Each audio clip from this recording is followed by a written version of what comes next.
Episode 137. Ariana. Ariana menoleh ketika mendengar suara David memanggilnya.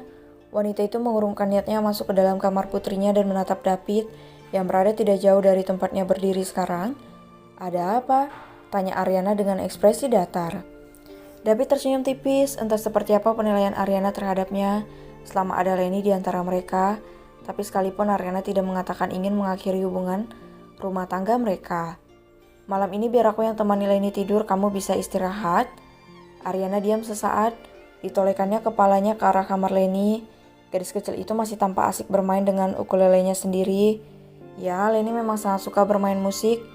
"Ya sudah, aku titip Lenny," kata Ariana kemudian berlalu dari depan kamar Lenny.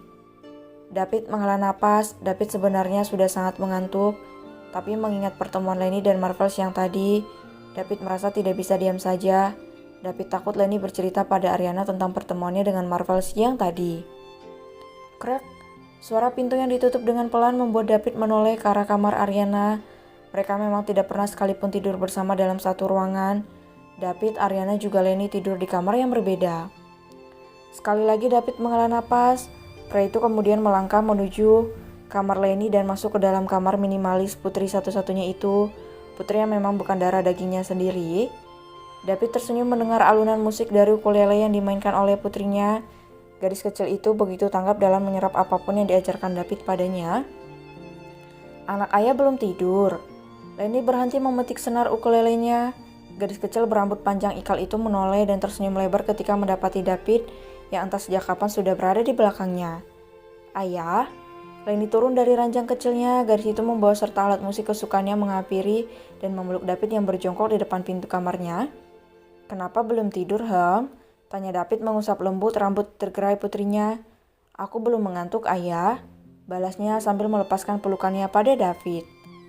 David kemudian menggandong tubuh kecil putrinya dan membawanya menuju ranjang kecil, tempat biasa gadis kecil itu terlelap. "Nak, boleh ayah minta sesuatu?"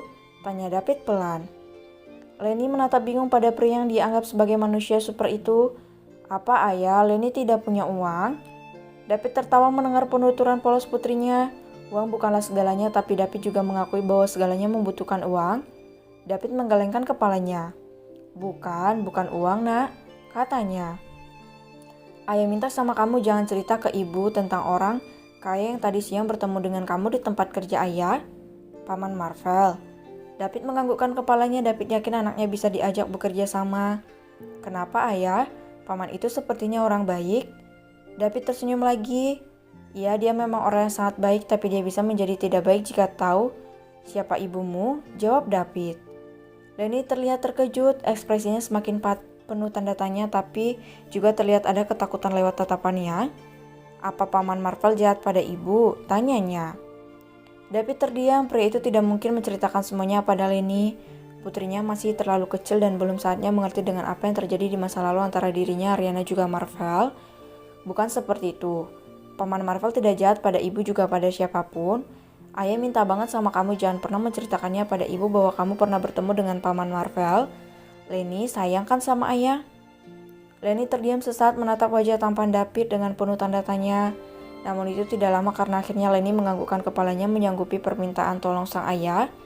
"Baiklah ayah, Lenny janji gak akan kasih tahu sama ibu tentang Paman Marvel," senyum gadis kecil itu. David menghela napas lega. "Ayah pegang janji kamu," senyum David. "Ya sudah, mending sekarang kamu tidur ya. Sudah malam atau kamu mau ayah bacakan dongeng?" Lenny menggelengkan kepalanya membuat David mengernyit. "Lenny mau dengerin ayah main musik aja," katanya dengan menyerahkan ukulele yang berada di tangannya pada David. David tertawa pelan. Kesukaannya terhadap musik sepertinya sama seperti Lenny. Dulu saat masih berada di bangku kuliah, David sangat menyukai musik, bahkan pernah bercita-cita mempunyai grup musik. "Baiklah, tapi kamu tidur ya. Kalau ngantuk pejamkan saja mata kamu dan pasrahkan semuanya pada Tuhan." "Ya ayah," angguk Lenny. David mulai memainkan ukulele milik putrinya, ukulele yang David hadiahkan di ulang tahun Lenny yang ke-6 tahun. Ukulele yang memang tidak mahal namun sepertinya sangat berharga bagi putrinya. "Ayah," panggil Lenny yang sudah membaringkan tubuh kecilnya di samping David yang sedang memainkan ukulele miliknya. "Ya nak, kenapa? Lain kali ajarkan Lenny memainkan alat musik yang lain ya." "Pasti sayang, nanti kalau ayah sudah punya uang, Ayah akan belikan kamu alat musik yang lain. Senyum David menganggukkan kepala menyanggupi keinginan putrinya. Ariana yang saat itu hendak mengambil air minum berhenti mendengar alunan musik yang berasal dari kamar putrinya. Ariana tahu putri kecilnya itu sangat pandai dalam memainkan alat musik yang dia punya. Dan malam ini secara tidak langsung gadis kecil itu meminta untuk dibelikan alat musik lain pada David. Hati Ariana tersentuh. Bayi yang ditemukan David dulu sudah tumbuh besar dan begitu cantik. Begitu penurut juga pintar dalam segala hal. Namun terkadang Ariana juga merasa khawatir jika suatu saat orang tua kandung Lenny datang meminta agar Lenny dikembalikan pada mereka. Enggak, aku gak akan biarin itu terjadi. Lenny anakku, dia putriku.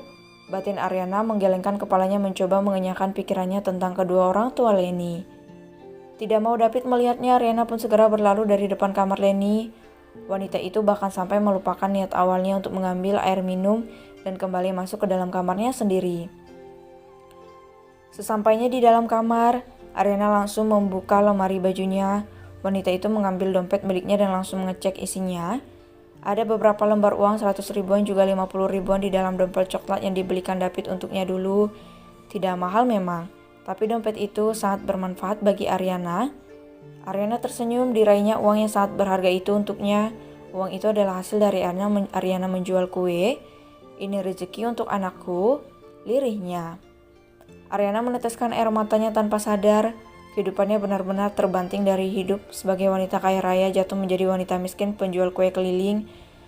Suatu yang dulu sama sekali tidak pernah terbesit di dalam pikiran Ariana. Ariana segera menghapus air mata yang menganak sungai di pipinya.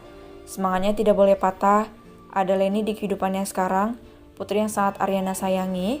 Semoga ini cukup untuk membelikan Lenny gitar besok siang.